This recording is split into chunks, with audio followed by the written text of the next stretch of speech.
إلا بالله العلي العظيم. حسبي الله ونعم الوكيل، نعم المولى ونعم النصير.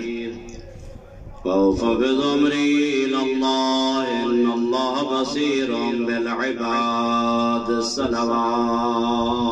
اللهم صل على محمد.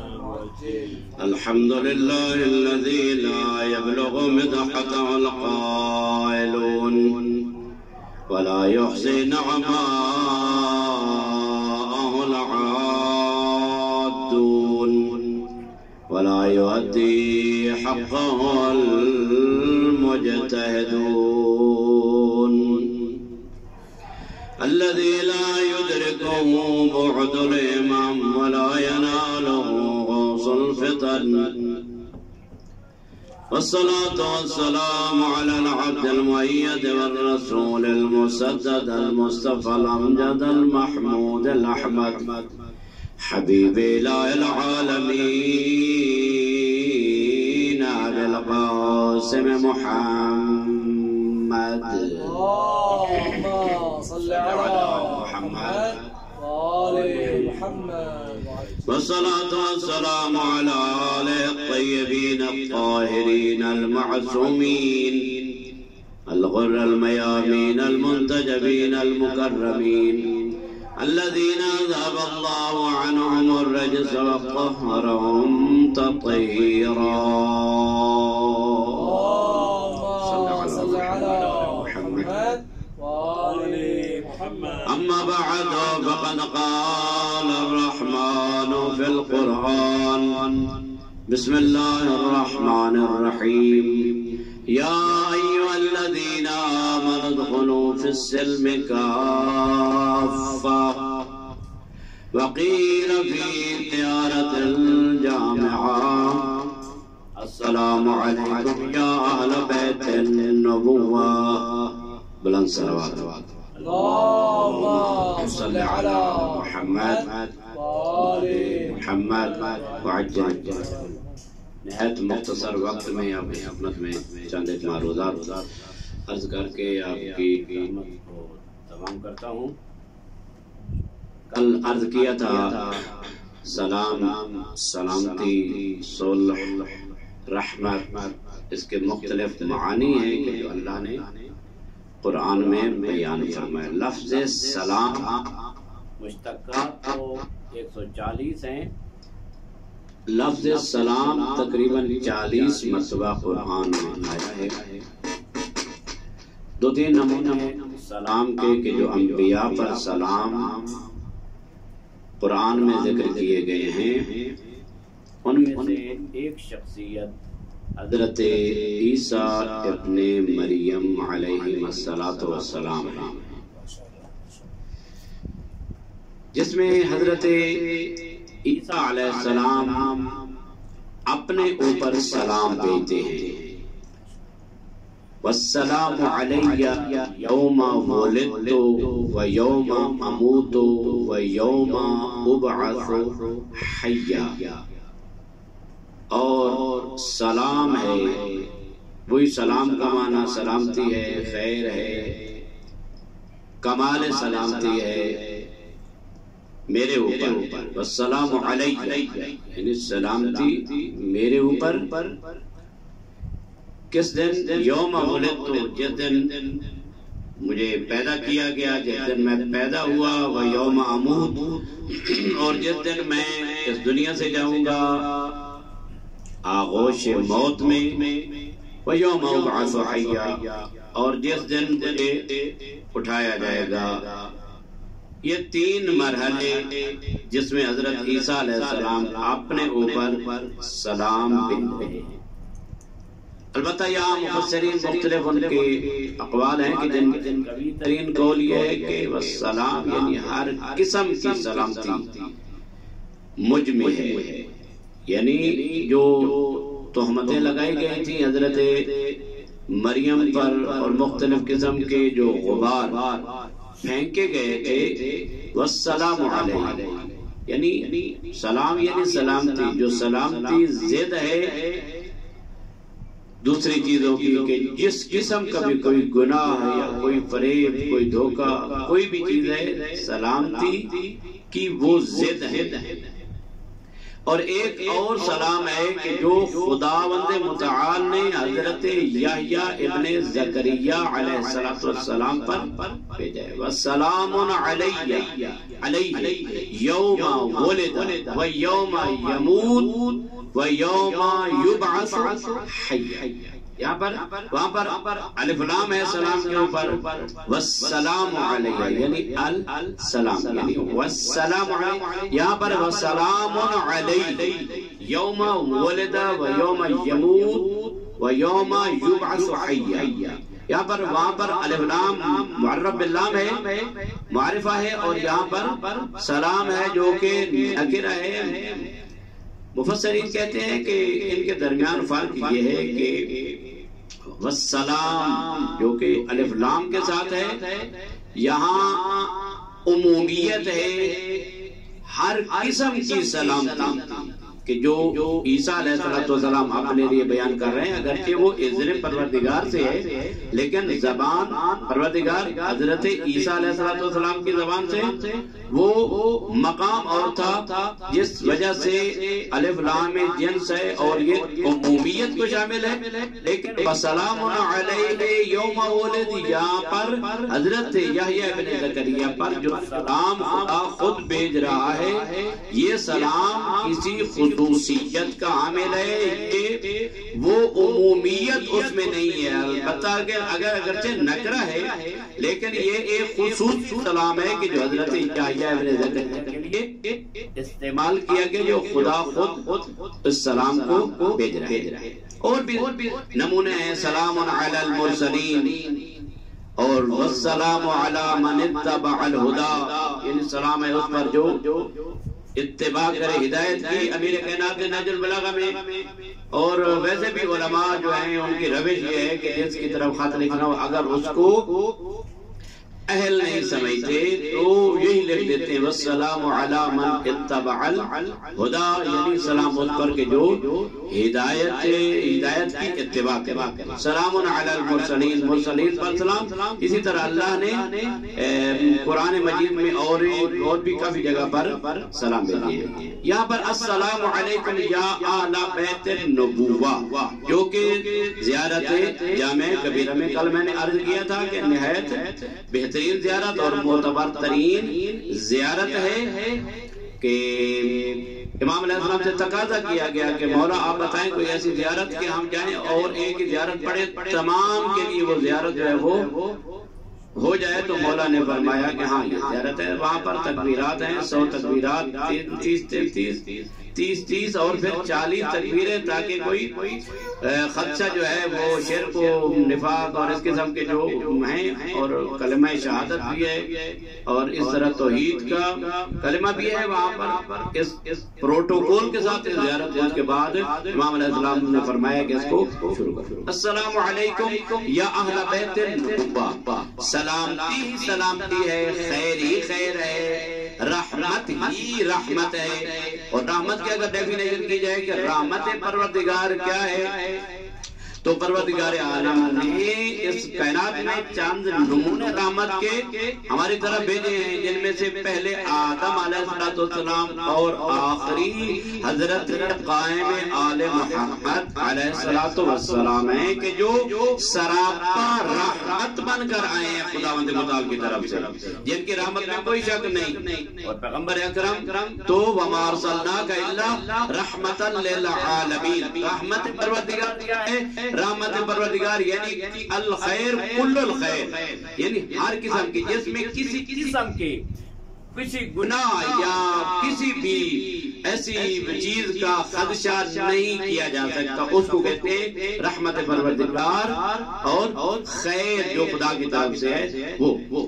اور السلام علیکم یا اہل بیت النبوہ، یہاں پر یہ نہیں کہ اہل بیت النبی استعمال ہوا ہو، السلام علیکم یا اہل بیت النبی ایسا نہیں ہے، بلکہ اہل بیت النبوہ، اہل صاحبان بیت گھر اور نبوت۔ یہاں پر نبی نہیں، نبی ایک شخصیت ہے جو پیغمبر اکرم کی ذات ہے، اور نبوت ایک عہدہ ہے، ایک مقام ہے کہ جو اللہ نے پیغمبر اکرم کو عطا فرمایا ہے۔ یہاں یہ اور امام علیہ السلام کے جو زیارات ہیں یہ بھی اسی طرح ہے کہ جس طرح پیغمبر اکرم وما ینطق عن الہوی ان هو الا وحی یوحی، یعنی جو امام بھی جو گفتگو کرتا ہے وہ عین گفتگو اسی طرح ہوتی ہے کہ جس طرح پیغمبر اکرم کی گفتگو ہے، اور پیغمبر اکرم کی گفتگو عین اسی طرح ہے کہ جس طرح اللہ چاہتا ہے۔ ما تشاءون الا ان یشاء اللہ رب العالمین۔ ہمارا عقیدہ یہ ہے کہ جس طرح پیغمبر خاتم عصمت سے برخوردار ہیں اور عصمت ان کا خاصہ ہے اور وہ سب سے بڑے معصوم کائنات میں پیغمبر خاتم ہیں، اسی طرح پیغمبر کے بعد سب سے بڑے معصوم حضرت امام علی علیہ السلام سے لے کر حضرت قائم آل محمد تک سب سے بڑے معصوم اس کائنات میں یہی شخصیات ہیں۔ اگر آپ کو یہ بات پسند ہے تو ایک صلوات پڑھ دیں،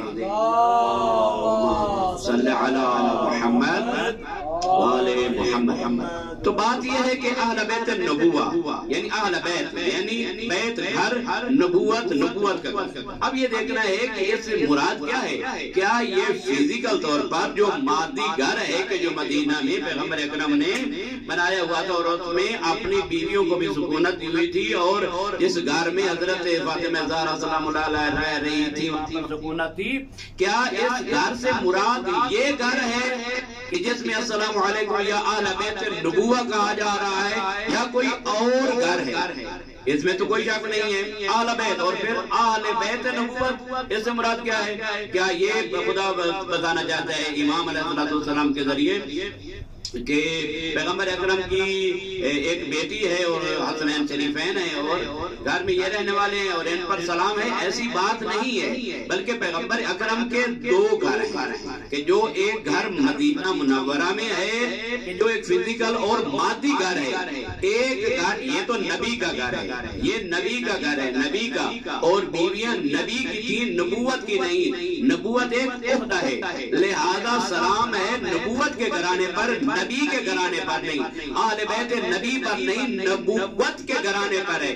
عہدہ یہاں پر مراد ہے، اور یہاں بالکل وہ کٹ آف ہے، جدا ہیں۔ یہاں پر امام علیہ السلام بیان کرنا چاہتے ہیں کہ گویا کہ دو گھر ہیں نبی کے، ایک گھر فزیکل مادی جو مدینہ منورہ میں ہے، اور ایک گھر وہ ہے کہ جو پروردگار عالم کی رحمت اور سلامتی اور اس قدرت مطلقہ کی وجہ سے اور اس خالق کے لم یزل لا یزال نے وہ گھر قرار دیا ہے کہ جس تک رسائی عام بشر کے بس کا روگ نہیں ہے، اس گھر کو یا مصطفیٰ جانتا ہے یا مرتضیٰ جانتا ہے۔ سبحان اللہ، بار محمد وآل محمد صلوات، اللہم صلی علی محمد وآل محمد۔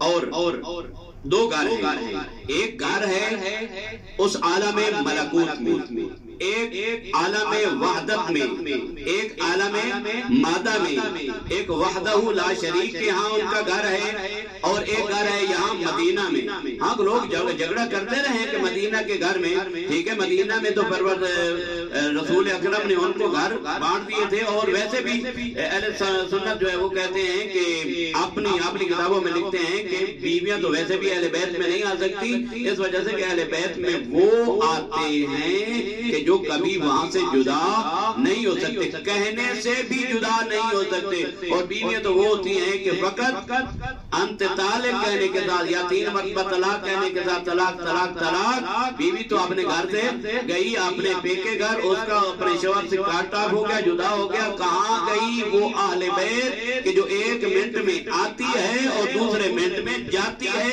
اہل بیت وہ ہیں جو آئیں تو کہنے کے ذریعے بھی وہاں سے جدا نہ ہو سکتے۔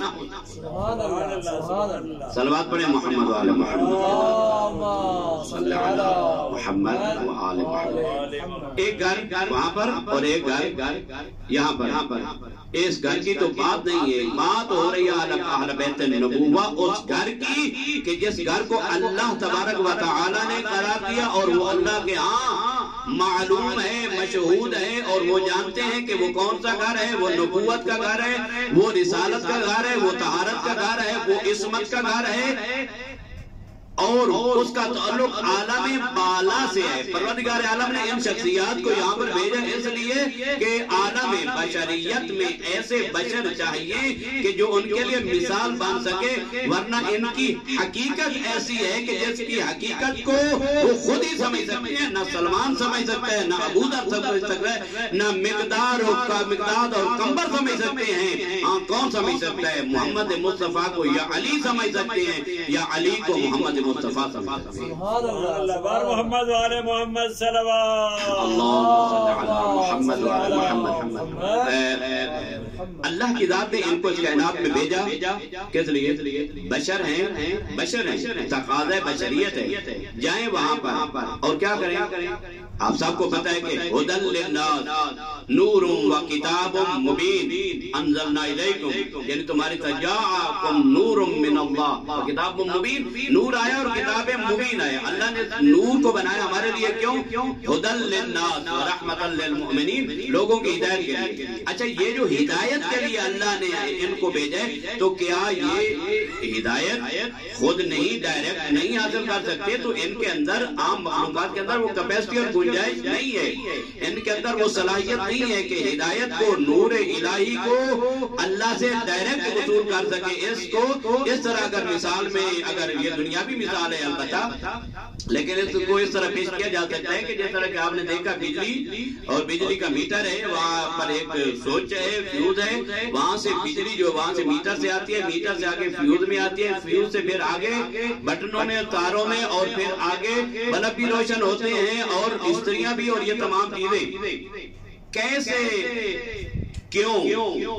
اس وجہ سے کہ اگر ان چیزوں کو اگر ہم ڈائریکٹ اس بجلی کو لگاتے تو اتنی وہ طاقتور واٹ ہے کہ وہ ایک لمحہ بصر آنکھ جھپکنے کی دیر میں تمام تاروں کو جلا کر رکھ دیں، راکھ کر دیں، بجائے اس کے کہ وہ گھر جلتا ہوا نظر آئے، روشنی نظر آئے، وہ گھر بالکل جل جائے گا، سڑ جائے گا، نابود اور ختم ہو جائے گا۔ کیا مطلب؟ نہیں ہے کیپیسٹی اور گنجائش اس عالم بشریت میں عام بشر کی کہ وہ ہدایت کو حاصل کر سکے۔ اللہ نے ان کو بھیجا کہ تم جاؤ مجھ سے لو اور ان میں ان کی گنجائش کے مطابق ہدایت کو تقسیم کرو۔ بار محمد والے محمد صلوات اللہم صلی علی محمد وعلی محمد۔ اور اس طرح بھی جس طرح کہ خداوند متعال نے قرآن مجید میں ارشاد فرمایا وَاعْتَصِمُوا بِحَبْلِ اللَّهِ جَمِيعًا وَلَا تَفَرَّقُوا۔ آپ کو پتہ ہے کہ رسی کے دو حصے ہوتے ہیں، دو سرے ہوتے ہیں، کوئی رسی ایسی نہیں ہے کہ جس کا بالکل ایک سرا ہو، وہ پھر رسی نہیں ہے کہ جس کا ایک سرا ہو، دو رسی کے دو سرے ہوتے ہیں۔ اب اللہ نے جو فرمایا وَاعْتَصِمُوا بِحَبْلِ اللَّهِ جَمِيعًا وَلَا تَفَرَّقُوا، وہ رسی کون سی ہے کہ جس کے ساتھ اعتصام اور اس کو پکڑنے کے لیے اللہ نے ہمیں حکم دیا ہے، واجب ہے اس رسی کو پکڑنا۔ تو ائمہ اہل بیت علیہ السلام فرماتے ہیں نحن حبل اللہ، اللہ کی رسی ہم ہیں کہ جن سے متمسک ہونے کا خدا نے قرآن میں ارشاد فرمایا ہے۔ اور پھر ائمہ فرماتے ہیں کہ وہ رسی حبل اللہ المتین والعروۃ الوثقی نحن اہل البیت، ہم اہل بیت ہیں کہ جو اللہ کی رسی ہیں، اور اس رسی کا ایک سرا زمین پہ لٹکا ہوا ہے اور اس کا ایک سرا عالم بالا میں ہے، دست قدرت میں ہے۔ اب جب حکم دیا گیا ہے اس رسی سے متمسک ہونے کا، تو اس کا مطلب یہ ہے کہ ہمیں آنا پڑے گا رسی کے پاس، رسی سے متمسک ہوں گے۔ جب ہوں گے متمسک تو خدا ذوالجلال اس رسی کو جب اوپر اٹھائے گا تو ہمارا سفر سیدھا اس پروردگار کی طرف ہوگا، اور جو اس رسی سے متمسک نہیں ہوگا تو پھر اللہ کی طرف، یعنی خود رحمت پروردگار کی طرف تو نہیں جا سکتا۔ اللہ جانے وہ کہاں جائے گا، اصحاب شمال میں ہو جائے گا، اصحاب سعید میں ہو جائے گا، یا پھر وہ قیامت والے دن وہ کہنے والوں میں ہوگا یا لیتنا لا نرد ولا نکذب بآیات ربنا، کاش کاش ہم اللہ کی آیات کو نہ جھٹلاتے، اے کاش ہم اللہ کی آیات پر ایمان لے آتے۔ اور بہت تو کہنے والے تھے یا لیتنی کنت ترابا، اے کاش ہم تراب ہو جاتے، مٹی ہو جاتے، ختم ہو جاتے، خط و خاشاک ہو جاتے، آج ہمیں یہ دیکھنا نہ پڑتا۔ تو وہاں پر اللہ کی آیات یہ بول بول کر کہیں گی، ہم نے بتایا تھا وَاعْتَصِمُوا بِحَبْلِ اللَّهِ جَمِيعًا وَلَا تَفَرَّقُوا، اور ہوگا پرچم لواء الحمد علی امیر المومنین کے ہاتھ میں، اور علی بآواز بلند کہیں گے کون ہے کہ جو ہماری رسی سے متمسک ہوا تھا، آج اس کا دامن علی ابن ابی طالب پکڑنے کے لیے تیار۔ لیکن اگر اس سے متمسک نہیں ہوگے تو پھر اصحاب شمال میں ہی ہوں گے، وہ نار و سموم میں ہوں گے، اور کھولتا ہوا پانی ہوگا، اور وہ جو اللہ نے ان کے لیے عذاب رکھا ہے فقط ایک رسی کو پکڑنا ہے، اور وہ ہے محمد و آل محمد۔ اور پھر صراط مستقیم بھی یہی ہے کہ جن پر امام علی نقی علیہ السلام سلام پڑھ رہے ہیں، یا رحمت پروردگار کا بہترین نمونہ جو ہے وہ ہمارے ائمہ طاہرین علیہ السلام ہے، اور سب سے عظیم ترین رحمت کا مورد ہمارے ائمہ طاہرین علیہ السلام ہے، جس کا ایک اشارہ کرتا ہوں، امام سید الشہداء نے ارشاد فرمایا تھا ولید کے دربار میں، بنا فتح اللہ و بنا یحتم، اللہ نے اپنی نعمتوں اپنی رحمتوں کی ابتدا بھی ہم اہل بیت سے کی ہے، اور ان نعمتوں کی انتہا بھی ہم اہل بیت سے کرے گا۔ وہ کیسے کرے گا کہ نبوت بھی انہی میں، امامت بھی انہی میں، رسالت بھی انہی میں، طہارت بھی انہی میں، عصمت بھی انہی میں، تمام چیزیں اللہ نے ان کو انعام کر دی، تمام چیزیں اللہ نے ان کو انعام میں دے دی، اور اللہ نے اس کائنات میں اپنے اذن سے ان کو تمام انبیاء و مرسلین سے زیادہ اختیارات بھی عطا کر دیے۔ آج 2 محرم ہے، امام حسین علیہ السلام کا قافلہ، وہ قافلہ کہ جس کے پیچھے موت کا منادی ہے، شہادت کا منادی ہے۔ امام حسین علیہ السلام نے راہ میں کلمہ استرجاع پڑھا تھا، تو حضرت علی اکبر نے عرض کیا بابا یہ کلمہ استرجاع تو مصیبت کے وقت پڑھا جاتا ہے، موت کے وقت پڑھا جاتا ہے۔ تو مولا نے ارشاد فرمایا تھا بیٹا اکبر، ہمارا قافلہ موت کی طرف جا رہا ہے، ہمارا قافلہ شہادت کی طرف جا رہا ہے۔ تو پھر علی اکبر نے عرض کیا اولسنا علی الحق، اے بابا کیا ہم حق پر نہیں ہیں؟ اے بابا جان کیا ہم حق پر نہیں ہیں؟ تو امام سید الشہداء نے ارشاد فرمایا کیوں نہیں بیٹا، ہم سب حق پر ہیں۔ تو اس وقت حضرت علی اکبر نے فرمایا، امام حضرت علی اکبر نے عرض کیا یا ابت اذن لا نبالی بالموت، پھر ہمیں موت سے کیا خطرہ ہے؟ موت ہمارے اوپر آ جائے یا ہم موت کے اوپر جائیں۔ میں کہتا ہوں اسی دادا کا پوتا ہے کہ جو دادا ببانگ دہل کہتے تھے علی ابن ابی طالب موت سے کیسے ڈرے، بلکہ مفہوم یہ بنتا ہے کہ موت علی ڈرتی ہے، علی کبھی موت سے ڈرنے والے نہیں ہیں۔ پہنچا کربلا، پوچھا مولا حسین نے اس زمین کا نام کیا؟ سید بیان کر چکے، لیکن آج 2 محرم کسی نے کچھ نام بتایا، کسی نے غازریہ بتایا، کسی نے شت بتایا، کسی نے نئے نوا بتایا، اور مولا نے فرمایا ھذا الارض کرب و بلا۔ کسی نے بتایا مولا اس کا نام کرب و بلا ہے، تو اللہ کے اس ولی نے کہا اللہم انی اعوذ بک من الکرب والبلا، اے اللہ میں تیری پناہ چاہتا ہوں کرب و بلا سے۔ قافلہ اترا اس سرزمین پر، اللہ ہم سب کو بار بار دنیا میں اس میں دکھائے اور آخرت میں مولا کی شفاعت سے بہرہ مند کرے۔ وہ کرب و بلا مولا نے اتارا اپنے قافلہ کو۔ عرض کرتا ہوں کیسے اترے، کیسی اتری زینب کبریٰ، کیسی اتری ام کلثوم، سکینہ اور رباب کربلا کی اس زمین پر کیسے اترے؟ آج تو عباس موجود ہے، آج اکبر موجود ہے، عباس موجود، قاسم موجود، آج حسین خود موجود ہے جو اپنی بہن کو اونٹ سے نیچے اتار رہے ہیں۔ کسی طرف سے عباس، کسی طرف سے علی اکبر آ گئے، کسی طرف سے قاسم آ گئے، کسی طرف سے یون محمد آ گئے، بڑے آرام سے اتار رہے ہیں۔ زینب کبریٰ کو ثانیہ زہرا بڑے آرام سے اتر رہی ہے۔ عباس نے پردہ بنایا ہوگا اور کہا ہوگا آ میری سیدہ، میری سردار بنت زہرا اتر آئے۔ جب اتر پڑے مولا نے زمین کربلا کا معائنہ کیا، بتا رہے تھے آؤنا مہتور حالنا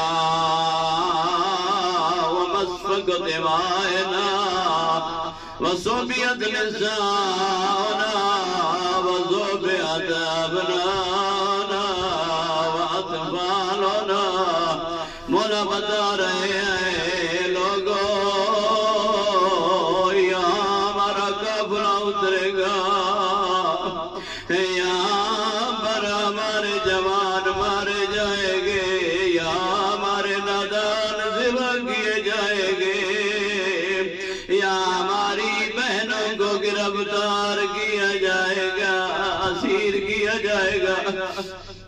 میں اس کو تھوڑا ایسے بیان کروں گا، یا مولا بتا رہے تھے لوگ جانو یہاں میرا اکبر اترے گا، لوگوں پہ جانا یہاں میرے عباس کے بازو قلم ہوں گے، لوگوں پہ جانا یہاں میں اصغر کو لے کر گاؤں گا، ظالموں میرا اصغر پیاسا ہے۔ گویا بتا رہے ہیں لوگوں یہ خیموں میں میری بیٹیاں اور بہنیں ہوں گی، ظالم ہاتھ میں نیزے لے کر اس خیموں کو جلائیں گے۔ جب میری بیویاں باہر نکلیں گی، کوئی ظالم کماجوں سے زیادہ اتارے گا، کوئی نیزوں سے اتارے گا۔ گویا بتا رہے ہوں کہ کہیں میری زینب جا رہی ہوگی، کہیں سکینہ جا رہی ہوگی، کہیں ام کلثوم جا رہی ہوگی، لوگ یہیں پہ اتریں گے میرے اون محمد، یہاں پہ اتریں گے عباس علمدار، یا عباس کا دایاں بازو قلم ہوگا، گویا یہاں عباس کا بایاں بازو قلم ہوگا، یہاں عباس کی آنکھوں میں لگے گا تیر، یہاں قاسم مرین سے اترے گے، یہاں عباس اترتے ہوئے کہیں گے یا عبد حجری او بابا اکبر اتر گیا۔ لعنت اللہ علی القوم الظالمین وسيعلم الذين ظلموا أي منقلب ينقلبون۔